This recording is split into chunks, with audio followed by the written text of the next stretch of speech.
Good morning, ladies and gentlemen, and welcome to the Pan-African Resources PLC Interim Results Investor Presentation. Throughout this recorded presentation, investors will be in listen-only mode. Questions are encouraged. They can be submitted at any time via the Q&A tab that's just situated on the right-hand corner of your screen. Please just simply type in your questions and press send. The company may not be in a position to answer every question it receives during the meeting itself. However, the company can review all questions submitted today and will publish those responses where it's appropriate to do so on the Investor Meet Company platform. Before we begin, as usual, we would just like to submit the following poll, and if you could give that your kind attention, I'm sure the company would be most grateful. And I would now like to hand you over to CEO Cobus Lutz. Cobus, good morning, sir. Good morning, and thank you to everybody for making time to attend today. I will go through the presentation in a bit of detail and then open the floor for questions. So thank you again. If we just move on, the disclaimer and then the statement on forward-looking statements in slide 2 and 3. And then let's get right into the presentation and health and safety, which is obviously critical for a mining company such as Pan African. We always say that we can't operate if we can't operate safely. It was very unfortunate that we had a fatal accident in December of last year at our Evander underground. That investigation is ongoing, but generally Pan African is moving in the right direction as far as safety is concerned. If you look at our underground mines, we are pretty much industry leading in South Africa. Surface inherently, our surface operations are just very safe. And I mean, South Africa as an industry in terms of mining has done great work in recent years.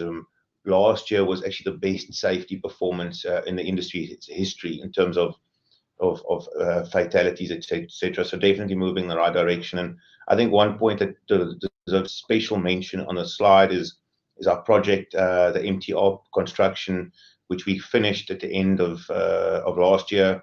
There's 1,600 contractors on site, and I think 1.8 million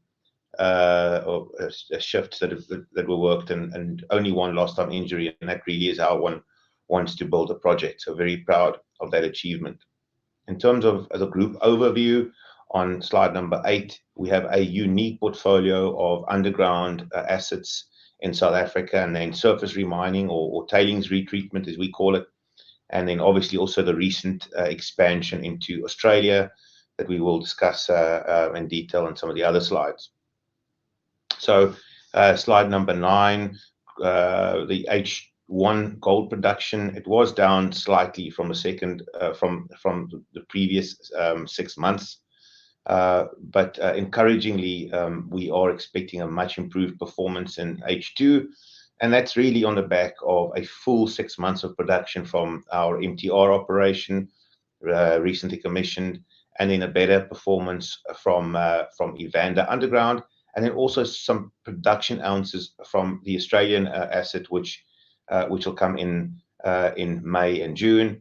But then encouragingly, if you look at our forecast for FY26, we would be able to grow production from, let's say, 205 to 215. In the current year, we will grow production quite materially to almost 300,000 ounces and in the next year. And that really, I think, is very attractive for the company and for investors. And then just in terms of a bit more perspective on the group, we are repositioning the group in terms of a focus on lower cost, i.e. higher margin surface operations, and with the Australian business now coming in and MTR, about 60% of our production will come from surface, and then the remainder from the undergrounds at Evander and Barberton. In terms of our operating environment in South Africa, we have a very long and established track record, and we have demonstrated that we can operate successfully in the jurisdiction. We've seen there's been a stabilization of the electricity situation, so it definitely is going better from that perspective. But yes, I mean, we're quite comfortable to operate in South Africa. A lot of Africa in recent years has actually seen, in our view, deterioration of the investment climate, and South Africa's in some extent bucked that trend. It's a world-class legal system and banking system. As we said, we have access to grid power. Our mining rights are long dated. So we have an awful many tailwinds in our view. And then obviously the new jurisdiction where we operate is the Northern Territory in Australia, which is in our mind a tier one jurisdiction, quite attractive. They recently have improved the tax and royalty regime, and we find the Northern Territory government to be incredibly supportive of what we are building. So that's also, in our mind, a very good jurisdiction with an established management team that we have operating in Australia. In terms of the key features on slide 14, as I said, the production was down for the reasons that I've discussed, principally the Evander underground, and then some Eskom issues or electricity utility issues at Barberton. That is now fixed, but we're expecting a much better performance. From a cost perspective, the costs in terms of all-in sustaining costs did go up. It was impacted by the lower production from the Evander underground. And again, we're expecting a much improved unit cost performance in the half ahead with a full 6 months of production from our MTR operation, and then better performance from Evander. And in terms of the finances, I think another point to mention is that we had quite a punitive, what we call a synthetic forward. It's effectively a hedge of gold that we had to do to fund or part fund the construction of MTR. So that also definitely impacted the results for the last 6 months. It was an opportunity cost of almost $18 million. And all of that hedge now washes out at the end of February. And then the group will have pretty much full exposure, and shareholders will have pretty much full exposure to the excellent gold price that is prevailing at the moment. Slide 15 just demonstrates how we've opened up our margins. Obviously, this sort of margin graph is looking even better now. And as we add further low-cost production, the margins will continue to improve. Let's just spend a couple of minutes and go into a bit more detail on each of our operations. So Elikhulu, fantastic asset flagship for the group. It was a very good performance in the 6 months, and you can expect a similar performance in the 6 months ahead. It's one of the lowest cost producers of gold in Southern Africa, just over $1,100 all-in sustaining, with almost 9 years of life remaining. If you remember, we built Elikhulu in 2018. It was a capital bill at that point of approximately $125 million. Paid itself back in 2 years, 2.5 years, and very proud of the team. And obviously, at this gold price, Elikhulu is generating excellent cash, and you can expect that to continue into the future. Then the BTRP, this was our other sort of tailings operation, a bit smaller at Barberton, but also a good performance, lowest cost producer in the group. And I mean, this is really where we cut our sort of teeth in terms of tailings retreatment. We built and commissioned a BTRP 2013 to some $30 million at the time, and we paid that back in 18 months. That's sort of obviously the sort of returns that you want. Importantly, I think the team has done really well in terms of now extending the life of the BTRP. So when we started production many years ago, we forecasted we would run out of material in 2021.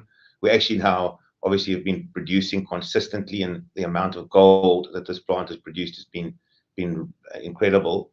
But the team has now done well in terms of extending the life again. So we will be mining or remining the Harper North tailings facility at Barberton, and this extends the life of the BTRP to some 7 years. So that's really an excellent result for us. Then slide 19.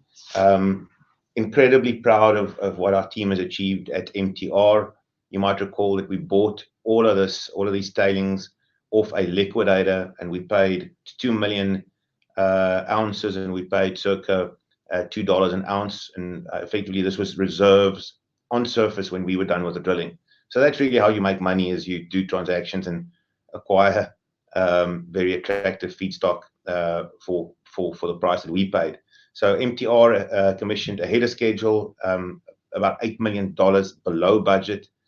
and this operation will be producing 50 to 60,000 ounces a year as a base case for 20 years. It's an excellent addition to our tailings portfolio, and a couple of additional growth opportunities. We're actually now looking at expanding the plant from 50,000 to 55 to 60,000 ounces.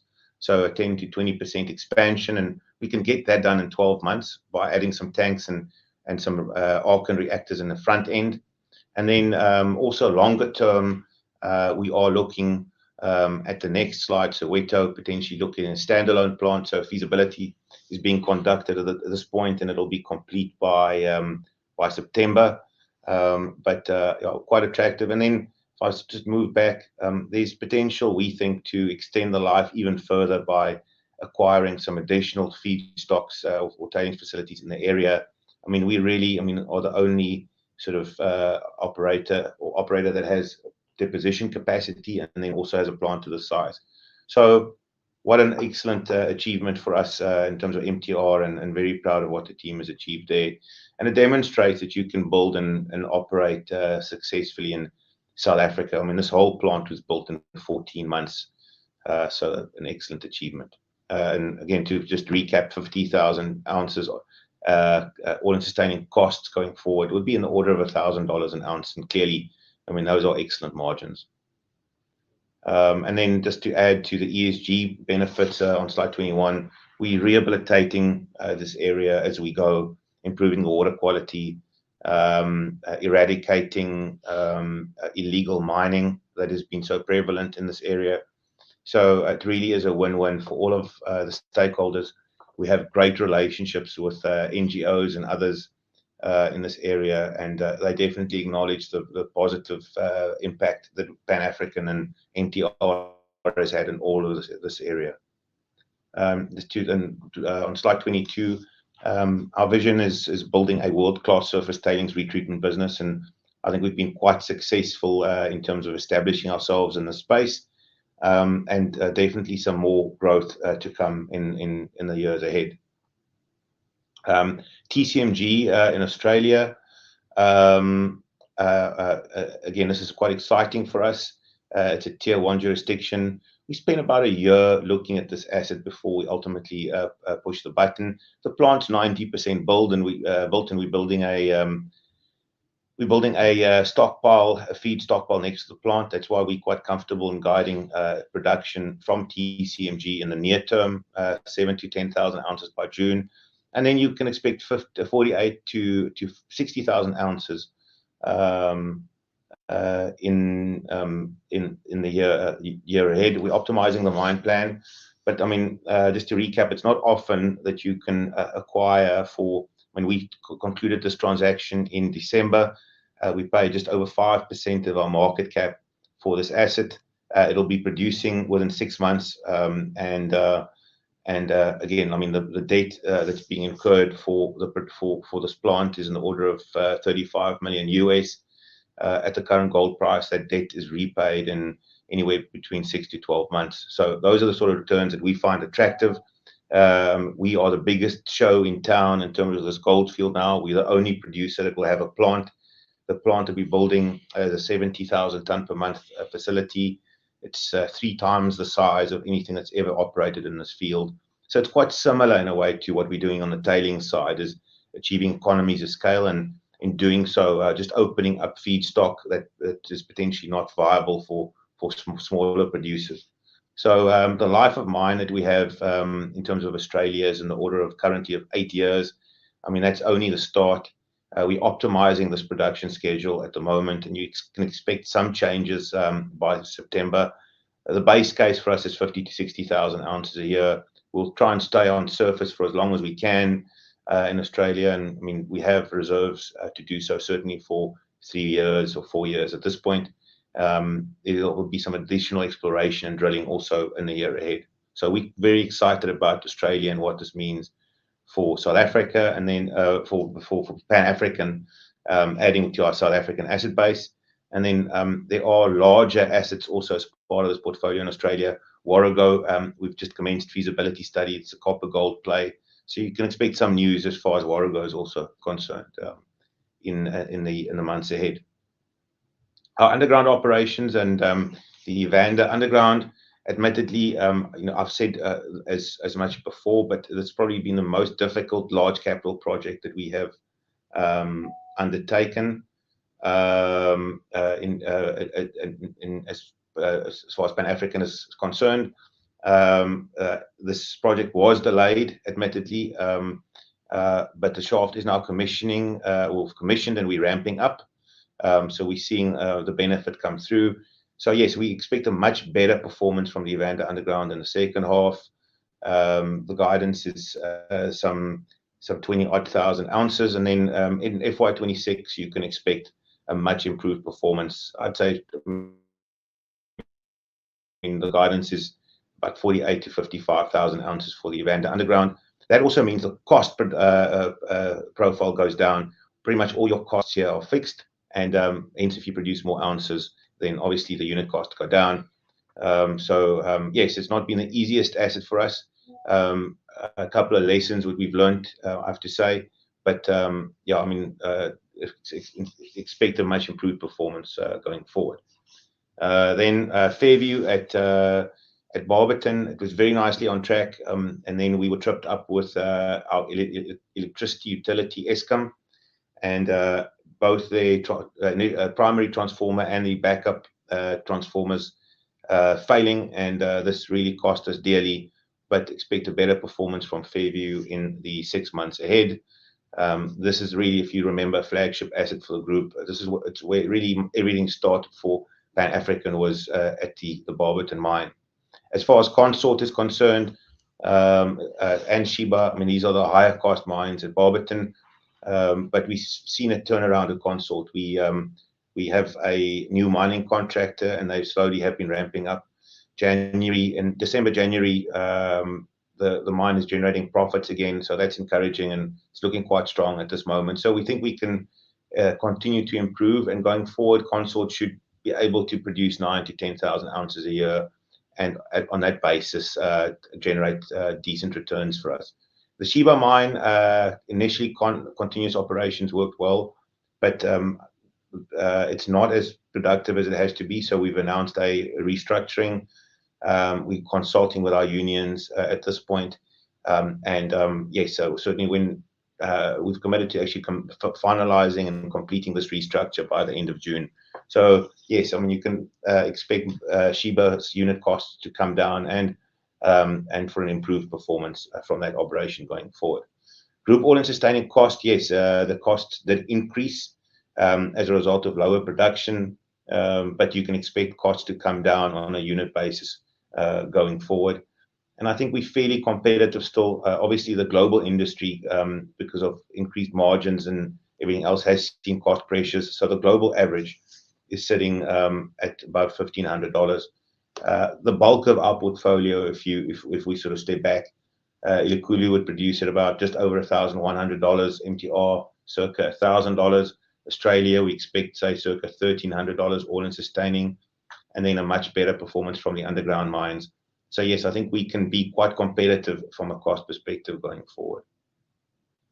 Capital, the other benefit or beauty, I think, in terms of Pan African, is we've spent most of our growth capital, and obviously most recently with MTR, it came in under budget. So in FY26, there's not an awful lot of growth capital or capital to be spent, $50 to $60 million total in the group, including sustaining capex. And that obviously then means even further increased sort of cash flow positive operations all around in terms of the group. ESG, we're very proud of what the difference we make in the areas where we operate, and we have a beyond compliance approach. Pretty much all of our rehabilitation commitments or liabilities are fully funded. There's a small deficit as far as MTR is concerned that we'll make up in time. Other than that, like first South African miner to commission large-scale solar, we now have 2 large-scale plants running. I mean, you can expect some further announcements as far as renewables is concerned from Pan African. We also have a water retreatment plant at our Evander mine that we're expanding. So we'll pretty much use no potable water going forward. And then also we'll start building a treatment plant at MTR in the next 12 months. I won't dwell too much on the financials. I've discussed sort of some of the challenges and also just the prospects. But yes, I mean, going forward, no more punitive hedges and a very attractive cash flow generation for the group. Just slide 42. In terms of our debt, we pretty much on peak debt as we speak, given the large spend on MTR, and that debt comes down very nicely, including us modeling an attractive dividend at the end of the year. So, I mean, in terms of dividends, historically, slide 43, we've been, in our minds, sector leading, and there's no reason for us not to be able to continue to pay a very attractive dividend to shareholders. But we've also said that going forward, we will look to potentially reinstate an interim dividend or instate the interim dividend, given the stability of the operations and the attractive margins at the moment. And then just very much slide 45 to conclude. It was a tough year or 6 months at Evander. We're getting through that sort of patch now, and the operation will be a cash generator going forward. A bit of a challenge because the electricity at Barberton, so that's something we have resolved, and we are restructuring Sheba, as we've announced. But generally, I think the group is very well positioned. Obviously, MTR has been a game changer for us. TCMG is a game changer for us. So yeah, it's quite an exciting time for Pan African, and we look forward to certainly the next 6 months and then very much the next financial year also. So thank you for joining us. It's maybe useful then to move to questions from here. Absolutely, Cobus, if I may just jump back in there. Thank you very much indeed for your presentation this morning. Ladies and gentlemen, please do continue to submit your questions just by using the Q&A tab that's situated on the right-hand corner of your screen. But just while the team take a few moments to review those questions that were submitted already, I'd just like to remind you that a recording of this presentation, along with a copy of the slides and the published Q&A, can all be accessed via your investor dashboard. Cobus, as you can see there, we have received a number of questions throughout your presentation this morning, and thank you to all of those on the call for taking the time to submit their questions. But Cobus, at this point, sir, if I may hand over to you just to read out those questions and give your responses where it's appropriate to do so. And if I pick up from you at the end, that would be great. Thank you. Yeah, great. So, I mean, I'll go just straight into the questions. And the first one is related to congratulations on TCMG and MTR. Yes, and then sadly, the Evander has not performed as it should. And there's a question then, what does it mean for the forecasts in terms of Evander going forward? So, yes, I think it's important to firstly just see all of this put all of it into perspective. Pan African has done a great job, I think, in terms of diversifying our production away from only underground operations. Circa 2018, I mean, we really only had the Evander and Barberton undergrounds. Now, the Evander underground historically is a volatile operation. It has good halves and good years, and then it has challenging and difficult years. We've invested in the infrastructure, and that sort of investment, large-scale capital investment, is now nearing an end. So it's time for us to start pretty much harvesting from the Evander underground. The performance was very bad because of the fact that we had to rely on conveyors versus the vent shaft in the first 6 months. That vent shaft is now commissioned, and we're slowly ramping up. So we're expecting production from the Evander underground for the next 6 months of, call it 18 to 20 odd thousand ounces. And then for the next financial year, we've guided 48 to 55,000 ounces of production from the Evander underground. There's nothing wrong with the Evander ore body. The Kimberley reef that we're mining at Evander is really high grade. It's one of the least exploited or mined basins on the Wits. It's quite simply a infrastructure and logistical challenge, and that's what we are dealing with. So yes, let's put it into perspective. It was difficult, but if you look at the history of Evander over the last couple of years, The pillar mining was exceptionally attractive or successful. It generated very good cash flows and returns. Last year, the mine delivered into its guidance. So yes, it's a temporary setback, and against the sort of seen against the bigger backdrop of what what we've set out to achieve as a group. It's manageable. The costs also on Evander on an absolute basis are well controlled. It's quite simply an issue of units. So yes, the cost will still be fairly high in the second 6 months. But then, if we do our numbers going forward on the Evander Underground, we should be able to produce at $1,500 all in sustaining, and that's at a run rate of 50 to 55,000 ounces a year going forward. So the risks on production and costs. Look, I mean this is for FY 25. This is a question. So, what are the risks on production and costs? As I said, it's pretty much a unit game. We're very comfortable with the surface operations and how they're performing and will perform. As I said, I mean, there's the Barberton assets. There's a bit of restructuring work to do at Sheba, but other than that, you should have a stable performance. And certainly, Consort, you can expect a much better performance, as we've said, 4,500, 5,000 ounces for the half. And then we just need to get the sub-vertical shaft to perform at Evander. As we've said, it is commissioned and it is ramping up at this point. It's not a tall order to get to sort of 20,000 ounces of production for a half with a shaft performing. So those are the risks. If I look at FY, and then clearly also just getting Australia up and running, but I mean, the Australian plant is 90% built. We'll commission in the next 2 months. And as I said, we're building a stockpile right next to the plant. So those are the risks. But I think if you look at our production profile, there are very few companies that can grow so materially in FY 26. So FY 26, it's going to be, we think, a game changer for the group. Full year production from MTR, Elikhulu performing, BTRP performing, much improved performance from Evander Underground, and then a full year of production also from Australia. So that's quite attractive. So then there's a question on TCMG and the revenue. Sort of a very conservative pricing, 100%. What we're saying in terms of the Australian assets is 6,000 to 10,000 ounces by June, which is very attractive. We're busy now just fine-tuning our mine plan, but base case for Australia, you can expect 48 to 60,000 ounces in the next financial year, and you can expect that sort of production to continue as a base case. We've also now initiated a feasibility into Warrego, which is a copper gold project that's wholly owned.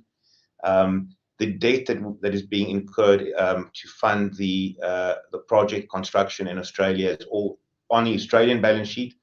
At these gold prices, you can expect that debt to be repaid in under 12 months, which is very attractive. And that obviously allows us then a lot of growth in terms of using the Australian balance sheet for the likes of Warrego and elsewhere. So there's a production profile, life of mine about 8 years currently that we've published.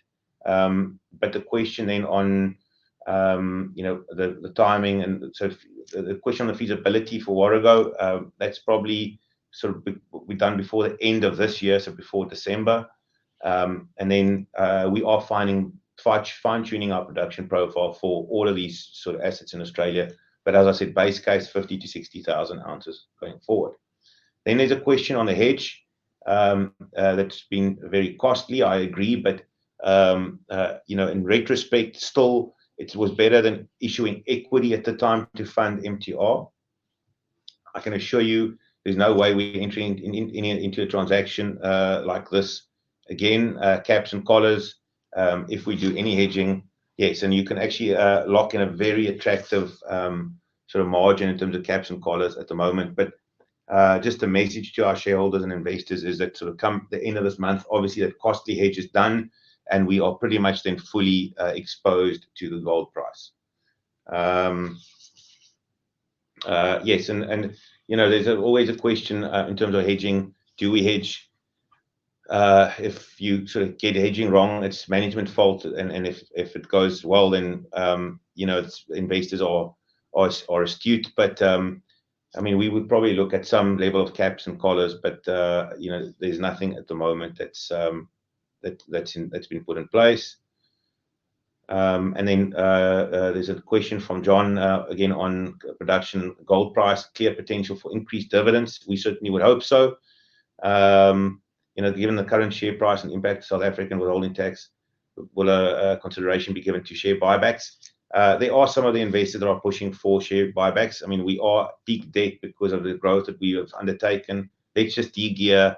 And we have said to the market at the current gold price, the group should be pretty much ungeared in the next 12 to 18 months. That's a great position to be in. And we continuously look at ways of adding value. And in time, a share buyback could be part of that again. But certainly our forecast at this point, in our forecast, we are allowing for a nice increase in the dividend come the end of the year. And then there was a question, are there any further acquisition opportunities in the pipeline to expand production further? To be honest, I mean, I think we have more than enough on our plate. We're also very fortunate in that we don't have to, as Pan African, go and buy anything else. Like, we're going to grow production from circa 200 to 300,000 ounces in the next 6 months. So, that's proper growth. Our assets are long life. There's nothing that's running out in the short term. So there's no pressure on us to do the deals. And certainly, I mean, in our view, and there's no need for us to do so. So I think we've sort of broadly dealt with most of the questions. Anything else? Cobus, no, absolutely. Thank you very much indeed for being so generous of your time then addressing all of those questions that came in this morning. And of course, if there are any further questions that do come through, we'll make these available to you immediately after the presentation has ended, just for you to review. But Yeah. Cobus, Thank you so much. Cobus, perhaps before really just looking to redirect those on the call to provide you with their feedback, which I know is particularly important to yourself and the company, if I could please just ask you for a few closing comments to wrap up with, that'd be great. Yeah, I mean, as I said, I think, it's been a transformational period for the group. Things don't always go in a straight line. So, it's not the sort of best set of results for the 6 months because of principally the Evander underground. But we're very excited about the prospects in the year ahead. And I think the group is excellently positioned to capitalize on what is obviously a very attractive gold price. And it does feel to us as though this gold price might be around for some time. But we don't need the current prices to be very successful. So that's a great position to be in. And thank you to everybody for making time to joining us today. Cobus, that's great. And thank you once again for updating investors this morning. Could I please ask investors not to close this session, as you'll now be automatically redirected for the opportunity to provide your feedback in order that the management team can really better understand your views and expectations. This will only take a few moments to complete, but I'm sure will be greatly valued by the company. On behalf of the management team of Pan African Resources PLC, we would like to thank you for attending today's presentation. That now concludes today's session, so good morning to you all.